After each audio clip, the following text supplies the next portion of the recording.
মন প্রাণ ঠান্ডা করতে বাড়িতেই বানিয়ে নিন দারুণ মজাদার স্বাদের দই লস্যি বা দইয়ের ঘোল।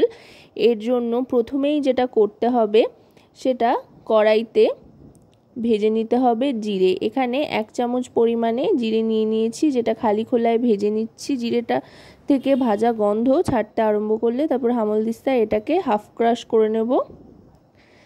জিরেটা হাফ ক্রাশ করে গুঁড়ো করে নেওয়ার পর এটা একটা পাত্রে নিয়ে নিচ্ছি।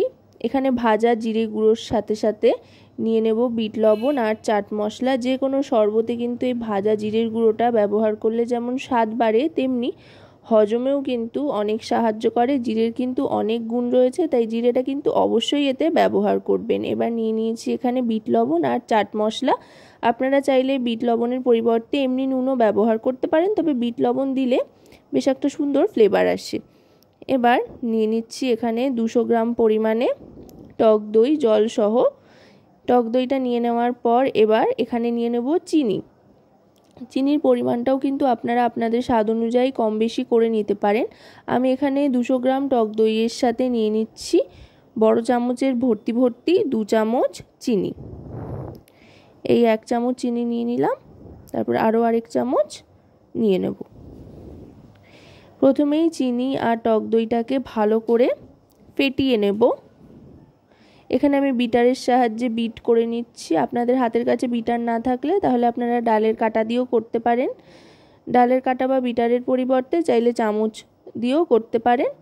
এবার একে একে এই ভাজা জিরের গুঁড়ো, বিট লবণ আর চাট মশলা সবকটাই দিয়ে দেব। দিয়ে ভালো করে মিশিয়ে নেব। জল দেওয়ার আগে ভালো করে ফেটিয়ে নিতে হবে। যত ভালো করে ফেটানো হবে তত কিন্তু বেশ একটা ক্রিমি ব্যাপার আসবে, আর শরবতের ওপরে দেখবেন খুব সুন্দর একটা ফেনা ফেনা ক্রিমি টেক্সচার আসছে, যেটা কিন্তু খেতে দারুণ লাগে। ভালো করে ফেটিয়ে নিয়েছি। এবার এর মধ্যে দিয়ে দেব জল। জলের পরিমাণটাও আপনারা আপনাদের পছন্দ মতো কম বেশি করতে পারেন, তবে জলের পরিমাণ যেই অনুযায়ী দেবেন সেই অনুযায়ী কিন্তু লবণ আর তার সাথে চাট মশলা, জিরের গুঁড়ো এগুলোর পরিমাণও কিন্তু কম বেশি করে নিতে হবে। জ্বর বাড়লে ওই সমস্ত মশলাগুলোও কিন্তু বাড়িয়ে দিতে হবে। এবার জল দিয়ে আরও খানিকক্ষণ ভালো করে ফেটিয়ে নিচ্ছি। দেখুন দারুণ সুন্দর একটা কিন্তু ফেনা ভাসতে আরম্ভ করেছে ওপর দিয়ে। এবার দিয়ে দিচ্ছি গন্ধরাজ লেবু। এটা কিন্তু অবশ্যই দেবেন, এতে করে খুব সুন্দর একটা গন্ধ আসবে। আর গন্ধরাজ লেবু দেওয়ার পর কিন্তু খুব বেশি ফেটানোর আর দরকার নেই।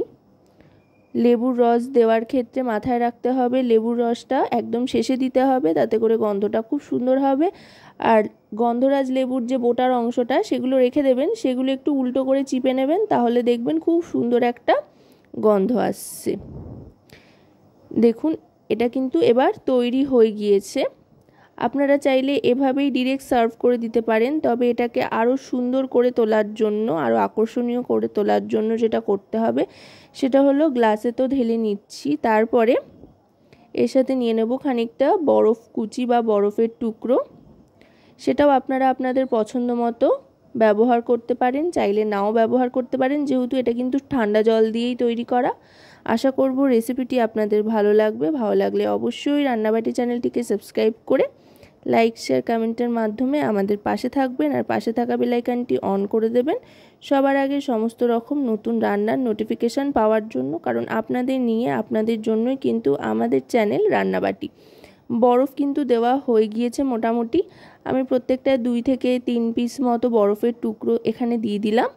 বরফটা আস্তে আস্তে গললে এটা আরেকটু বেড়ে যাবে। এবার যেটা করব, একটু সাজগোজের ব্যাপার রয়েছে, সেটা হচ্ছে গন্ধরাজ লেবুর পাতার কুচি দিয়ে দিচ্ছি। আপনারা চাইলে জেস্টটাও গ্রেট করে দিয়ে দিতে পারেন, খুব সামান্য পরিমাণে, বেশি দেবেন না। আমি এখানে পাতার কুচি ওপর দিয়ে সুন্দর করে ছড়িয়ে দিচ্ছি, এতে করে খুব সুন্দর একটা গন্ধ ছাড়বে। তবে খাওয়ার আগে এগুলো কিন্তু অবশ্যই ফেলে দিয়ে তারপরে খাবেন। দেখতে আকর্ষণীয় হওয়ার জন্য এভাবে সাজিয়ে দিলাম। তো আজকের এই দইয়ের লস্যি বা ঘোল আপনাদের কেমন লাগলো অবশ্যই কিন্তু জানাবেন।